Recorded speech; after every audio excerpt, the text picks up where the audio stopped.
اور میں نے یہ چیز بھی نوٹ کی ہے, بہت معذرت, کہ خواتین کے جب فون آتے ہیں تو وہ بات کو طول دیتی ہیں, ٹو دا پوائنٹ بات نہیں کرتی, بہت لمبی. مرد کا جب فون آتا ہے تو وہ مختصر بات کرتے ہیں. وجہ اس کی یہی ہے کہ خواتین کو بات سمیٹنا نہیں آتی ہے, سوائے ان خواتین کے جو میرا بیان سن رہی ہیں, کیونکہ پھر نیگیٹو کمنٹس بہت آتے ہیں, تو ان خواتین کے علاوہ کی بات کر رہا ہوں, طول دیتی ہیں. قرآن میں آتا ہے نا, وَمَن يُنَشَّأُ فِي الْحِلْيَةِ وَهُوَ فِي الْخِصَامِ غَيْرُ مُبِينٍ. عورت کے بارے میں اللہ نے فرمایا وہ خصام میں غیر مبین ہوتی ہے, اپنی بات کو مدلل انداز میں نہیں پیش کرتی, جذبات سے زیادہ متاثر کرتی ہیں, جذبات زیادہ غالب آ جاتے ہیں, ٹو دا پوائنٹ بات کم ہوتی ہے. تو اس میں خوب اچھی طرح سے سمجھیں. کیا کہہ رہا تھا یار میں, کہاں سے کہاں بات چلی گئی, وہ واقعہ سنا رہا تھا. تو وہ صاحب جب گھر میں آتے ہیں چپ روبوٹ بن کے نا, وہ چائے پئیں گے, سو جائیں گے, رات کو کھانا آ جائے گا ان کے سامنے رکھا جائے گا بالکل ٹائم پہ, کھانا آیا, کھایا, تھوڑا چہل قدمی کی اکیلے, پھر سو گئے, پھر صبح اٹھے. ایسے ان کی روٹین. میں جب ان کا کبھی ذہن میں تصور آتا ہے تو میں اپنے والد صاحب کا آتا ہے, میں نے کہا یار وہ کتنے, جب انسان کمپیئر کرتا ہے نا, جب تک کوئی آپ کے سامنے اپوزٹ مثال نہیں ہوتی تو پھر اپنوں کی قدر کہتا ہے یار کیسے زبردست آتے ہیں. حالانکہ ان کی بڑی عزت تھی محلے میں, بہت ہر جگہ عزت ہوتی تھی ان کی, لیکن گھر میں آ کے بالکل بچوں میں گھل مل جایا کرتے تھے, لطیفے بھی سناتے تھے, غصہ بھی ہوتے تھے, ہنسی مذاق کی باتیں بھی کر لیتے تھے. تو یہ خاموشی کا مطلب ہرگز نہیں ہے. تو یہ جو بات چیت کی جاتی ہے, بعض دفعہ بات چیت کی وجہ اظہار محبت ہے. میں جب کوئی ملنے کے لیے آتا ہے, میں دیکھتا ہوں کہ اس پہ روب بہت ہے, وہ بات نہیں کر پا رہا مجھ سے, پھر میں اس سے ایران توران خود ہی شروع کر دیتا ہوں تاکہ اس کا روب تھوڑا. پھر میں پوچھتا ہوں کیا نام ہے آپ کا, کہاں سے آئے ہیں, شادیاں وادیاں کتنی کی ہیں, ایسے ہی, حالانکہ اس کا اس شادی سے کوئی تعلق نہیں ہوتا, ٹھیک ہے نا, ایک ہی کی ہے. میں نے کہا چلو اللہ دوسری کی توفیق دے. کہہ رہا نہیں بھائی میں تو ایک ہی, میں چلو ایک ہی پر اللہ اسی کو نبھانے کی. ایسے وہ فریق. یہ جو بات چیت کی جا رہی ہے دیکھنے میں تو فضول لگ رہی ہے, مگر اس بات چیت کا مقصد ہوتا ہے اس کو تھوڑا سا مانوس کرنا, تاکہ وہ جو میٹر لے کر آیا ہے وہ کھل کے اظہار خیال کر سکے. تو آپ میں سے کوئی آئے اور میں ایران توران شروع کر دوں تو آپ کہیں گے ادھر تو مفتی صاحب کہہ رہے تھے ایران توران نہیں کیا اور ٹو دا پوائنٹ بات, تو وہ ٹو دا پوائنٹ ہی ہوتی ہے, لیکن اس کا کوئی مقصد ہوتا ہے. تو اگر کسی سے محبت کا اظہار کرنا ہے, دوستوں کی محفل ہے, یہ گھر میں بیگم کے ساتھ, تو آپ کو بات چیت وہ فضولی بھی کر لیں. بیگم کیا پکایا تھا آج, امی کے یہاں گئی تھی, کیا پکا ہوا تھا تم آج امی کے یہاں سے ہو کر آئی ہو, بھنڈی, اچھا ہمارے یہاں تو گوشت پکتا ہے, ادھر بھنڈی کھائی ماشاء اللہ, چلو تمہیں احساس تو ہوگا نا. یعنی یہ والی باتیں نہ کریں, مقصد یہ ہے, اس سے پھر لڑائی ہو جائے گی نا. تو ایسے ہی ایران توران اور کیا ہو رہا ہے, تو وہ کرنا ضروری ہے, سمجھ رہے ہیں, وہ کرنا ضروری ہے. وہ نبی بھی کیا کرتے تھے اپنے گھر میں, آپ صلی اللہ علیہ وسلم بھی گھر میں بعض دفعہ اپنی ازواج سے قصے کہانیاں بھی سنا کرتے تھے. حالانکہ نبی کا وقت کتنا قیمتی ہے, لیکن قیمتی وقت کے باوجود اس کام کو بھی آپ نے قیمتی سمجھا. سمجھ رہے ہیں کہ نہیں سمجھ رہے. ہمارے ایک دوست تھے, حضرت مفتی تقی عثمانی صاحب سے بیعت تھے, اور بہت بڑے عالم تھے, 24 گھنٹے مصروف. میں نے کبھی ان کو ٹائم ضائع کرتے ہوئے نہیں دیکھا. ایسے تو ان کا انتقال ہو گیا, اللہ مغفرت فرمائے, میں نے کبھی نہیں دیکھا کہ وہ ٹائم ضائع کرتے ہوں. کوئی گپ شپ نہیں کسی سے, جامعۃ الرشید میں آتے, اپنا حساب کتاب سے جو ان کے جس کام کا ٹائم ہے اس میں مصروف رہتے, کوئی فالتو بات نہیں, بڑے بزی. حضرت مفتی تقی صاحب سے بیعت ہو گئے, وہ میری ان سے بڑی دوستی تھی. تو آپ کہیں جب وہ ٹائم ہی نہیں تھا تو دوستی کہاں سے ہو گئی. تو دوستی ایسے ہی ہو جاتی ہے کہ بھائی ہم گاڑی میں اکٹھے جا رہے ہیں, جامعہ کی گاڑی میں اس وقت جایا کرتی تھی, اس میں بھی وہ اپنے معمولات پورے کرتے تھے بس میں نا, یعنی معمولات بس کے دوران ٹائم پورے ہوتے تھے. تو وہ ہفتے میں ایک دفعہ میری گھر والوں سمیت مہینے میں ایک دفعہ دعوت کیا کرتے تھے, اور بھی جان پہچان. تو اس سے ہماری دوستی مضبوط ہو گئی. تو اس دعوت میں گپ شپ ہی ہوتی تھی, وہ تو ظاہر ہے دعوت ہے نا, اس میں آپ تھوڑی کے مسائل بیٹھ کے حل کریں گے, لیکن ویسے ہر وقت ٹائم کے پابند. تو مجھے بتا رہے تھے کہ میں نے حضرت مفتی تقی عثمانی صاحب کو خط لکھا, ان کو اپنے معمولات بتائے, اور میرا خیال تھا اس پہ بڑی شاباش ملے گی کہ ماشاء اللہ آپ تو صبح سے لے کے رات تک دین کی خدمت میں, بولو بھائی, مشغول ہیں. کہہ رہے انہوں نے جواب میں خط لکھا کہ اس میں بیوی بچوں کے لیے ٹائم کہاں ہے.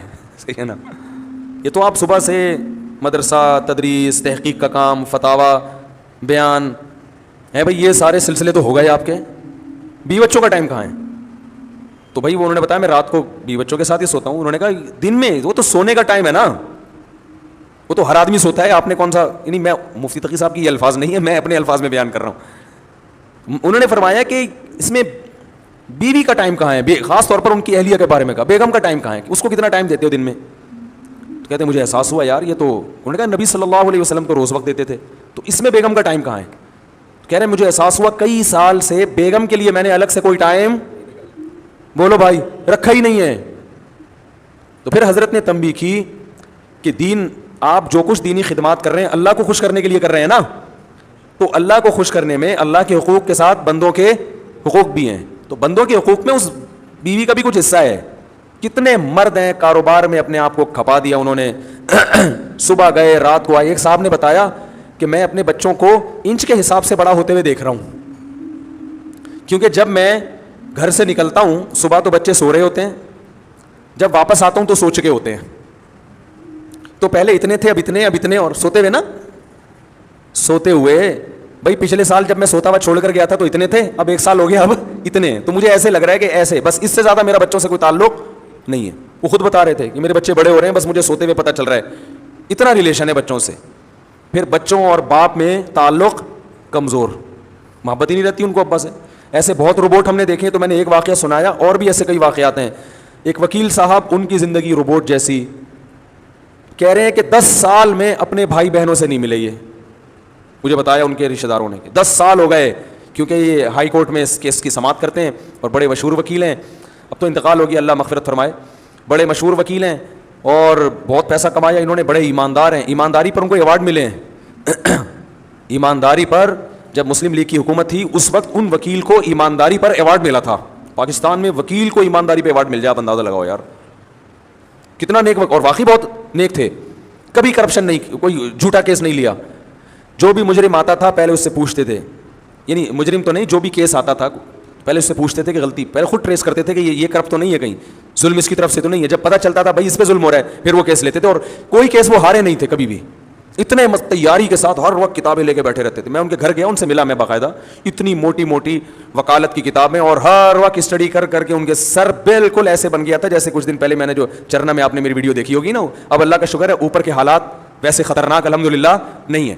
بہت ڈینجرس حالات تھے اس زمانے میں اوپر کے. تو جو سمجھدار ہیں ان کو پتہ ہے. باقی پھر تو اب میں نے ان کو دیکھا, اتنی موٹی موٹی کتابیں اور وقت پڑھتے رہتے ہیں. وکالت میں تو آگے نکل گئے, بچے بھی باغی, رشتہ دار بھی باغی. کوئی دوسرے ملک سے ان کی بہن آئی ملنے کے لیے تو کوئی ٹائم ہی نہیں دیا اس کو, میرے پاس ٹائم نہیں ہے, سب لعنتیں بھیج رہے ہیں. تو یار یہ کون سی زندگی ہے؟ حکومت آپ کو ایوارڈ دے رہی ہے لیکن رشتہ دار آپ سے ناراض ہیں, تو کیا اللہ خوش ہوگا؟ وَأُولُو الْأَرْحَامِ بَعْضُهُمْ أَوْلَىٰ بِبَعْضٍ فِي کتاب اللہ. اللہ کی کتاب میں سب سے پہلے رشتہ دار ہیں. سب سے پہلے آپ کیس کی سماعت کریں, آپ کیس اتنے لیں جتنے اپنے گھر والوں کو اور رشتہ داروں کو ٹائم دے کے جو وقت بچے اس میں آپ لگائیں. آپ سارا ٹائم اسی میں برباد کر دیا. تو یہ بڑا ظلم ہے. تو خاموش رہنے کا مطلب یہ نہیں ہے کہ گھر میں جا کے بھی ناک پہ مکھی بٹھا کر خاموش ہو جائیں. وہاں جائیں, رشتہ داروں میں جب جاتے ہیں تو ٹھیک ہے, گپ شپ ہوتی ہے, بات چیت ہوتی ہے, وہ تو ایران توران چلتا ہے. دیکھو میں اکثر واقعہ سناتا ہوں. اللہ تعالیٰ نے حضرت موسیٰ علیہ السلام کو جب نبوت دی ہے تو موسیٰ علیہ السلام نے کوہ طور پہ جا کے دیکھا, کوہ طور پہ دیکھا آگ جل رہی ہے. حضرت موسیٰ کو نہیں پتا تھا کہ یہاں اللہ مجھ سے ہم کلام ہوگا. حضرت موسیٰ علیہ السلام وہاں پہنچے تو اللہ تعالیٰ نے کیا فرمایا, انی انا اللہ, اے موسیٰ میں اللہ ہوں. اب کیا موسیٰ علیہ السلام پر روب پڑا ہوگا نا کہ میں کون ہوں؟ اللہ ہوں. اب موسیٰ علیہ السلام اس قدر روب میں آئے ہیں کہ اب اللہ نے موسیٰ علیہ السلام کو نبوت بھی دینی ہے اور بھیجنا کہاں ہے؟ فرعون کی طرف. یہ دونوں بڑے ذمہ داری والے اور بڑے بھاری کام ہیں. تو اب اللہ تعالیٰ موسیٰ علیہ السلام سے ہم کلام ہو رہے ہیں, وما تلک بیمینک یا موسیٰ, اور یہ تیرے دائیں ہاتھ میں کیا چیز ہے اے موسیٰ. اتنا لمبا کلام. حالانکہ یہاں بظاہر اس کلام کی چندہ ضرورت نہیں تھی. اللہ کو تو پتہ ہے موسیٰ علیہ السلام کے سیدھے ہاتھ میں لاٹھی ہے. اللہ تعالیٰ تو یہ چاہ رہے تھے, اللہ کا یہ ارادہ تھا کہ موسیٰ علیہ السلام اس لاٹھی کو زمین پہ پھینکیں گے, سانپ بنے گی, پھر پکڑیں گے, لاٹھی بنے گی, تو میں کہوں گا یہ آپ کو میں نے ایک معجزہ دیا ہے. اس کے لیے اتنا کافی تھا کہ اللہ موسیٰ علیہ السلام سے کہتے کہ اے موسیٰ آپ پیغمبر بن گئے ہیں, فرعون کے پاس جائیں, اس کو تبلیغ کریں, بتائیں کہ میں اللہ کا نبی ہوں, دلیل مانگے تو یہ لاٹھی اس وقت زمین پہ پھینک دینا, یہ سانپ بن جائے گی, ختم. کیا خیال ہے؟ کیا ہو گیا بھائی, غلط تو نہیں کہہ رہا؟ تو اس سب کی کیا ضرورت تھی؟ اور اگر اللہ کو پوچھنا ہی تھا, اول تو اللہ کو پوچھنے کی ضرورت نہیں, اگر پریکٹس کروانی تھی کہ ایک دفعہ لاٹھی کو سانپ بنا کے دکھا دوں تاکہ ان کی گھبراہٹ ختم ہو جائے, تو اللہ تعالیٰ موسیٰ علیہ السلام سے کہتے اے موسیٰ یہ لاٹھی ابھی سانپ بنے گی اور پھر دوبارہ لاٹھی بن جائے گی, اتنا کہہ دیتے. چلو عملاً کروانا تھا تو اللہ موسیٰ علیہ السلام سے کہتے اے موسیٰ اس لاٹھی کو زمین پہ پھینکو. جب زمین پہ پھینکتے سانپ بنتی تو اللہ کہتے اب دوبارہ اٹھا لو, یہ لاٹھی بن جائے گی. کافی تھا نا. تو سوال کی ضرورت ہی نہیں تھی کہ یہ کیا ہے. کیا ہو گیا بھائی؟ سوال کی ضرورت تھی ہی نہیں کہ یہ کیا ہے. ڈائریکٹ اللہ کو تو پتا ہے نا. اللہ کو جب یہ پتا ہے کہ یہ فرعون بچوں کو قتل کر دیتا ہے اور میں نے موسیٰ, اللہ تو سب شروع سے دیکھتا آ رہا ہے موسیٰ علیہ السلام کو کہ موسیٰ کی ماں کے دل میں نے کیسی محبت ڈالی, فرعونیوں کے دل میں. موسیٰ کی ماں کو میں نے کہا صندوق میں ڈالو. تو جس اللہ کو یہ پتا تھا کہ موسیٰ کی ماں کے بچے کی ولادت ہونے والی ہے, فرعون کے قتل سے ایسے بچایا جائے گا, پھر ان سے قبطی کا قتل ہو گیا, پھر ان کی مدین جا رہے ہیں, پھر وہاں بکریاں چرا رہے ہیں, پھر وہاں سے شادی کر کے بیوی کو لے کر آ رہے ہیں, پھر میں ان کو کوہ طور پہ بلا کے نبوت دوں گا. اس اللہ کو یہ نہیں پتا کہ دائیں ہاتھ میں کیا ہے. کیا ہو گیا بھائی؟ سمجھ میں آ رہا ہے؟ اس اللہ کو یہ نہیں پتا کہ دائیں ہاتھ میں کیا ہے. لیکن یہاں اللہ ہم کلام ہو رہے ہیں, وما تلک بیمینک یا موسیٰ, اے موسیٰ اور یہ تیرے دائیں ہاتھ میں کیا چیز ہے. اول تو اے موسیٰ کہنے کی ضرورت ہی نہیں ہے. اتنی دیر سے کلام کس سے ہو رہا ہے؟ اتنی دیر سے موسیٰ علیہ السلام سے ہی بات ہو رہی ہے, تو پھر تو آپ کر کے بات کی جاتی ہے, آپ بتائیں. یا یہ بلکہ کچھ بھی نہیں کہا جاتا, یہ کیا ہے. اور اگر پوچھنا ہی اول تو یا موسیٰ کہنے کی ضرورت نہیں تھی. دوسری بات, دائیں ہاتھ کا تذکرہ کرنے کی ضرورت نہیں تھی. ہم جب کسی سے پوچھتے ہیں, ہم کہتے ہیں واٹ از دس, یہ پوچھتے ہیں یہ کیا بھائی, یہ کیا ہے, پوچھتے ہیں نا یہ کیا لے کے گھوم رہے ہو آپ, ایسا ہی ہو نا. اور واؤ کی ضرورت نہیں, اور کی ضرورت بھی نہیں ہے. اور دائیں ہاتھ میں کیا ہے بھائی, ہاتھ میں کیا لے کے گھوم رہے ہو. دائیں ہاتھ میں کتنا لمبا سوال, وما تلک بیمینک, اور یہ کیا ہے تیرے دائیں ہاتھ میں اے موسیٰ. تو ممکن ہے کچھ لوگ کہے, آپ کہہ رہے ہیں خواتین بہت لمبی بات کرتی ہیں, تو یہاں تو موسیٰ علیہ السلام بھی اتنی لمبی, اللہ بھی اتنی لمبی بات کر رہے ہیں, حالانکہ اللہ کو اس کلام کی ضرورت نہیں تھی. بھائی اللہ اس لیے اتنی لمبی بات کر رہے ہیں کہ موسیٰ پر روب کم ہو جائے, کچھ بات چیت تو ہو. اور اللہ کو موسیٰ علیہ السلام سے محبت بھی ہے, تو محبت کا بھی تقاضا ہوتا ہے کہ کلام کو طول دیا جائے. تو خواتین جو یہاں بیان سننے آئی ہیں, اگر آپس میں ایک دوسرے سے عشق بہت زیادہ ہے, اتنی محبت, تو پھر لمبی باتیں کریں ٹھیک ہے. لیکن بھائی اگر ایسی کوئی کہانی نہیں ہے تو پھر بیان کو فوکس کریں. اصل میں یہ بتانا چاہ رہا تھا سمجھ رہے ہیں, اتنی دیر سے میں سمجھانا چاہ رہا ہوں نا, یہ سمجھانا چاہ رہا ہوں, تو ظاہر ہے بیان کو فوکس کریں نا پھر. تو خیر اب یہ واقعہ مکمل کر دوں, بڑا دلچسپ ہے. تو وہ تو اللہ تعالیٰ مانوس کرنا چاہ رہے تھے موسیٰ علیہ السلام کو, اور محبت کا اظہار بھی کرنا چاہ رہے تھے کہ آپ سے محبت ہے تو کچھ بات چیت بھی تو ہو جائے نا اس بہانے. موسیٰ علیہ السلام فرعون کے پاس تو آپ جاتے رہیں گے, وہ تو کام ہوتا ہی رہے گا. تو موسیٰ علیہ السلام کی محبت کو بھی شے آ گئی. انہوں نے بھی ٹو دا پوائنٹ بات نہیں کی, جواب مختصر نہیں دیا. آپ سے کوئی پوچھے اور یہ تمہارے, آپ کا نام کیا بھائی؟ سلمان, ثوبان. میں کہوں اور یہ آپ کی ناک پہ کیا رکھا ہوا ہے اے ثوبان, آپ بولیں گے چشمہ, یہی بولیں گے نا. بلکہ پہلے آپ بولیں گے استاد جی آپ خود بھی چشمہ لگائیں, کیونکہ آپ کو میری ناک پہ چشمہ ہی نظر نہیں آ رہا اتنا موٹا. تو پہلے تو آپ یہ چشمہ لگائیں تاکہ سوال کی ضرورت ہی نہ رہے. اگر یہ اس طرح کی بات کریں گے, اس کا مطلب میں نے ان سے پیسے لے کے کھائے ہوئے ہیں, یہی مطلب ہوگا نا. طنز کا کوئی موقع ہاتھ سے جانے نہیں دے رہے, نفرت ہے, کوئی وجہ ہے, کچھ تپے ہوئے ہیں. تبھی جب گھر میں آپ کی لڑائی ہوئی ہوتی ہے تو آپ کوئی بات کریں تو آگے سے تپا ہوا جواب ملتا ہے. ایسا ہی ہے نا. تو کیا کھانا ہے آج؟ میرا سر کھا لو, یہی ہوتا ہے نا. بچے جب زیادہ تنگ کر رہے ہوتے ہیں, تنگ کرتے کرتے امی سے پوچھتے ہیں امی کیا پکایا ہے, امی کہیں گی میں نے اپنا مغز پکایا ہوا ہے وہ کھا لو. تو مائیں ایسا جواب دیتی ہیں جب اولاد سے تپی ہوئی ہوتی ہیں, ٹھیک ہے. جب تپی ہوئی نہیں ہوتی پھر بڑے پیارے پیارے جواب دیے جا رہے ہوتے ہیں کہ بھائی ابھی چھوڑو ان جوابوں کو. تو موسیٰ علیہ السلام کی محبت کو بھی شے مل گئی. موسیٰ علیہ السلام نے کہا جب اللہ اتنی لمبی بات کر رہا ہے تو پھر ٹو دا پوائنٹ جواب دینا یہ بے ادبی ہے. میں کسی سے پوچھ رہا ہوں آپ کا نام کیا ہے, آپ جواب میں کیا مفتی صاحب ٹو دا پوائنٹ بات کریں یار, ان چیزوں کو چھوڑیں. تو غصہ آئے گا مفتی صاحب آپ کو فری کرا رہے ہیں یار, ہیں اس کا مطلب آپ ہم سے کیا ہیں, ناراض ہیں. تو یہی ہوگا نا اس کا مطلب. تو موسیٰ علیہ السلام نے دیکھا کہ بھائی اللہ خود ہم کلام ہو رہا ہے, تو موسیٰ علیہ السلام کا جواب یہ ہونا چاہیے تھا کہ لاٹھی. اور یہ کیا ہے؟ موسیٰ علیہ السلام کہتے ہیں لاٹھی ہے, ختم. موسیٰ علیہ السلام نے بھی لمبی پوری تفصیل شروع کر دی. قال ہی عصای, یہ میری لاٹھی ہے. حالانکہ اللہ نے کس کی ہے یہ پوچھا تھا ہی نہیں, کہ جواب میں یہ بھی پتہ چل گیا کہ لاٹھی. اول تو موسیٰ علیہ السلام کو پتا ہے, جس اللہ کو میرے بارے میں سب کچھ پتا ہے, وہ یہ کیوں پوچھ رہا ہے کہ لاٹھی ہے یا نہیں ہے.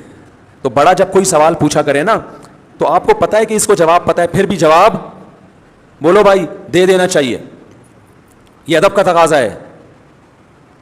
تو یہ میری لاٹھی. ایک واقعہ میں اکثر سناتا ہوں نا, ایک بوڑھے نے اپنے بیٹے سے پوچھا, دیوار پہ کوا بیٹھا ہوا تھا, بیٹا یہ کیا ہے؟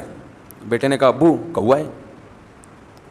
پھر اس بوڑھا بھول گیا بیچارہ, پھر پوچھا بیٹا یہ کیا ہے؟ اس نے کہا ابو کوا ہے. پھر تیسری دفعہ پوچھا تو ابا آپ کو اس کے علاوہ اور کوئی کام نہیں آتا کیا؟ میرا دماغ کھا, یہ آج کی نئی نسل ہے ایسی, بھائی 100 دفعہ پوچھے 100 دفعہ جواب دو. تو وہاں کوئی بیٹھا ہوا تھا جو اس کا بچپن جانتا تھا, اس نے کہا دیکھ جب تو چھوٹا بچہ تھا نا, یہی باپ تجھے گود میں لے کے بیٹھا تھا, بچے بھی بار بار سوال پوچھتے ہیں, تو نے 20 دفعہ پوچھا تھا یہ کیا ہے, اور تیرے باپ نے 20 دفعہ بتایا تھا کہ یہ کیا ہے. بچے جتنا بھی سوال پوچھیں ماں باپ پریشان نہیں ہوتے, ہر دفعہ دیتے رہتے ہیں, محبت ہوتی ہے.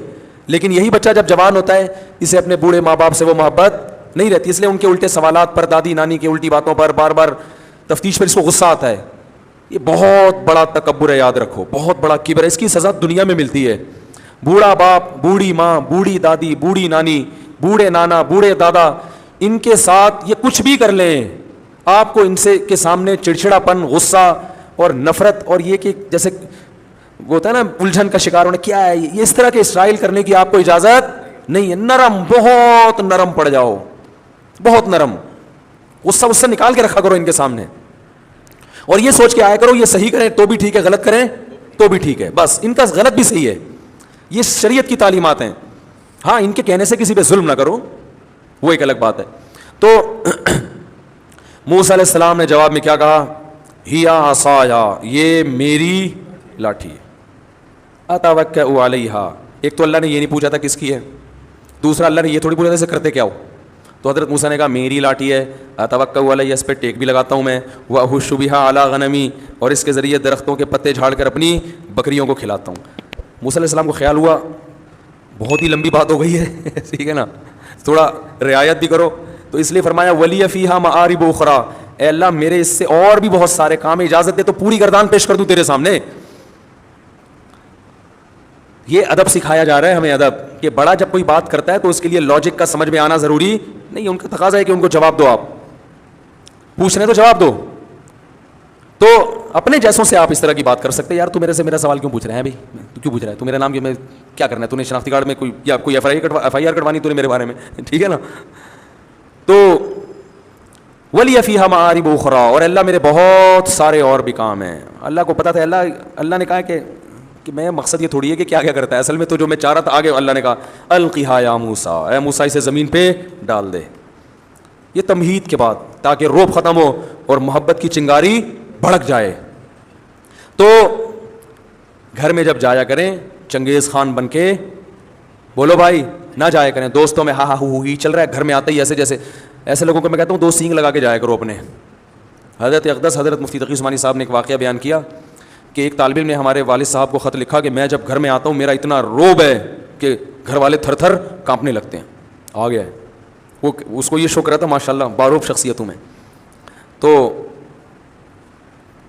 ان کو خیر حضرت مفتی شفیع صاحب نے ڈانٹ لگائی کہ یہ تو نبی صلی اللہ علیہ وسلم تو گھر میں مسکراتے چہرے کے ساتھ آتے تھے, آپ کی تو سنت ہے, گھر میں جب آتے کیسے, بولو نا, مسکراتے چہرے کے ساتھ. تو گھر میں جب جائیں بچوں کو پیار کریں, تھوڑا کلابازیاں کھائیں بچوں کے ساتھ, کچھ گپ شپ لگا لیا کریں بیگم کے ساتھ بھی, کبھی اس کو لے گئے تھوڑا سا گاڑی میں یا بائک پہ یا رکشے میں یا پیدل, جو بھی اللہ نے جتنی جس کو صلاحیت دی ہے, وسائل دی ہیں, پردے کی پابندی کے ساتھ. تو ٹائم دینا یہ شریعت کا حکم ہے, اور پھر وہاں بات چیت کرنا وہ اس بات چیت میں داخل نہیں ہے جو انسان کے کم عقل ہونے کی دلیل ہے. کم عقل ہونا وہ ہے جس کی کوئی وجہ نہ ہو, ایویں کیا کھایا تھا ناشتے میں, کیا کیا تھا, اور یہ کیا بس میں بٹھا دو نا